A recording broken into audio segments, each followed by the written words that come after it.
এনেকুৱা অভিযোগ অকল মানে আজি বা যোৱাকালি বুলি নহয়, এনেকুৱা মাজে মাজে আমি দেখি আহিছোঁ। আৰু এই আৰক্ষীৰ যি আচৰণ, আচলতে এই আচৰণখিনি আৰোহণ কৰিছে কংগ্ৰেছৰ পৰা আৰোহণ কৰিছিলে। কাৰণ কিয় ভাৰতীয় জনতা পাৰ্টীৰ চৰকাৰ অহাৰ পিছৰ পৰা যথেষ্ট তেওঁলোকে সলনি হৈছে।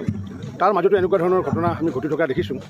আৰু সেইকাৰণে মই আৰক্ষীসকলক আমাৰ DGPৰ জৰিয়তে এটা আহ্বান জনাইছোঁ যে যিহেতু মন্ত্ৰী MLA বা চৰকাৰী বিষয়া দেখিলে তেওঁলোকে চেলুট দিয়ে, গতিকে তেওঁলোকক যিহেতু চেলুট দিয়ে, অফিচাৰসকলক যিহেতু চেলুট দিয়ে, মন্ত্ৰী MLAক চেলুট দিয়ে, মই ভাবোঁ যে আমাৰ প্ৰতিগৰাকী আৰক্ষীয়ে জনসাধাৰণৰ লগত যেতিয়া কথা পাতে বা কোনোবা বাইকেৰে আহি থাকোঁতে বা গাড়ী চলাই আহি থাকোঁতে যদি তেওঁলোকে যদি নমস্কাৰ দি পেলাই যদি কথাখিনি আৰম্ভ কৰে, তেতিয়া মানুহৰ মাজত বহুত সহনীলতা বৃদ্ধি হ'বগৈ। আৰু সেইটোৱে পুলিচ আৰু পাব্লিকৰ যিটো ৰিলেশ্যন, সেই ৰিলেশ্যনটো আগন্তুক দিনত ক্ৰমাগত হৈ ভাল ৰিলেশ্যন হ'ব। মই নিশ্চিত যে অসম আৰক্ষী বুলি নহয়, ভাৰতবৰ্ষৰ কোনো আৰক্ষী অকলে ল' এণ্ড অৰ্ডাৰ কণ্ট্ৰল চম্ভালিব পৰা ক্ষমতা নাই, সেইটো অসম্ভৱ without the support of the public. আৰু সেইকাৰণে পুলিচ পাব্লিক ৰিলেশ্যনৰ কথাটো আমি সততে কৈ থাকোঁ। গতিকে পুলিচ পাব্লিক ৰিলেশ্যনটো ভাল কৰিব লাগিলে এতিয়ালৈ যথেষ্ট ভাল, কিন্তু আৰু ভাল কৰিব লাগিলে